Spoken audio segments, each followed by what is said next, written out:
Hello friends, ನಮಸ್ತೆ ಎಲ್ಲರಿಗೂ. Welcome back to ಬಣ್ಣ ಬಣ್ಣದ ಲೋಕ ಯೂಟ್ಯೂಬ್ ಚಾನಲ್. ನಾನಿವತ್ತಿಲ್ಲಿ ಕೊತ್ತಂಬರಿ ಸೊಪ್ಪಿನ ತಂಬುಳಿ ಮಾಡ್ತಿದ್ದೀನಿ. ಇದಕ್ಕೆ ನಾನು ಒಂದು ಪ್ಯಾನ್ ಇಟ್ಕೊಂಡು ಅದು ಕಾದ ನಂತರ ಎಣ್ಣೆ ಹಾಕ್ಕೊಂಡೆ.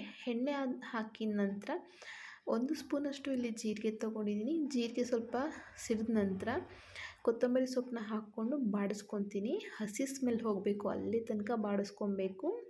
ಮತ್ತು ಅದಕ್ಕೆ ಒಂದು 10 ಒಣ ಮೆಣಸಿನಕಾಳು ಹಾಕ್ಕೊಂಡಿದ್ದೀನಿ. ನೀವು ಬೇಕಿದ್ರೆ ಇಲ್ಲಿ ಅದನ್ನು ಸ್ಕಿಪ್ ಮಾಡಿ ಹಸಿ ಮೆಣಸಿನಕಾಯಿ ಕೂಡ ಹಾಕ್ಕೋಬೋದು. ನೆಕ್ಸ್ಟ್ ಅದು ಫ್ರೈ ಮಾಡಿಕೊಂಡು ಅದ್ರ ಜೊತೆಗೆ ಸ್ವಲ್ಪ ಕಾಯಿ ಹಾಕ್ಕೊಂಡು ಚೆನ್ನಾಗಿ ರುಬ್ಕೊಂಡು ಬಂದೆ. ನೋಡಿ, ರುಬ್ಕೊಂಡಿರೋ ಪೇಸ್ಟ್ ಈ ಥರ ಇದೆ. ತುಂಬ ಸಾಫ್ಟಾಗಿ ರುಬ್ಕೊಂಡು ಬರಬೇಕು. ನೆಕ್ಸ್ಟ್ ಇವಾಗ ಇದಕ್ಕೆ ಮೊದಲೇ ನಾನು ಮೊಸರನ್ನ ರೆಡಿ ಮಾಡಿ ಇಟ್ಕೊಂಡಿದ್ದೆ. ಅಂದರೆ ಮೊಸರು ಸ್ವಲ್ಪ ಹಳಿ ಥರ ಇದ್ದರೆ ಅದನ್ನು ಸ್ವಲ್ಪ ಸಾಫ್ಟಾಗಿ ಮಾಡ್ಕೋಬೇಕು ಅಂತಂದರೆ ಸ್ವಲ್ಪ ತೆಳು ಮಾಡಿಕೊಂಡು ನಾನು ರುಬ್ಕೊಂಡಿರೋ ಮಸಾಲ ಇತ್ತಲ್ವ ಅದಕ್ಕೆ ಆ್ಯಡ್ ಮಾಡಿಕೊಂಡು ಒಂದು ಮಿಕ್ಸ್ ಕೊಟ್ಕೊತೀನಿ. ನೆಕ್ಸ್ಟ್ ಇವಾಗ ಇಲ್ಲಿಗೆ ಉಪ್ಪು ಆ್ಯಡ್ ಮಾಡ್ತೀನಿ. ಉಪ್ಪನ್ನ ನೋಡಿ ಆ್ಯಡ್ ಮಾಡ್ಕೊಳ್ಳಿ.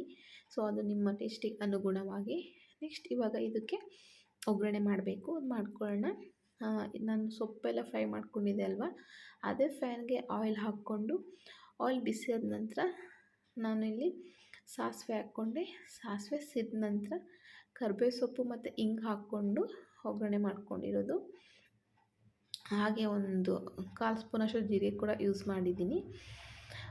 ತುಂಬ ಈಸಿಯಾಗಿ ಮಾಡೋವಂಥ ಇದು ತಂಬುಳಿಗಳೆಲ್ಲ ತುಂಬ ಹೆಲ್ತಿಗೆ ಒಳ್ಳೆಯದು ಮತ್ತು ದಿಢೀರಂತ ಮಾಡ್ಬೋದು.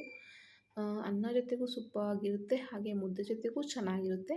ವಿಡಿಯೋ ಇಷ್ಟ ಆದರೆ ಲೈಕ್ ಮಾಡಿ, ಶೇರ್ ಮಾಡಿ. ಹಾಗೆ ಹೊಸ್ದಾಗಿ ನೋಡ್ತಿರೋ ಯಾರಾದರೂ ಇದ್ದರೆ ಸಬ್ಸ್ಕ್ರೈಬ್ ಮಾಡೋದನ್ನ ಮರಿಬೇಡಿ. Thank you for watching.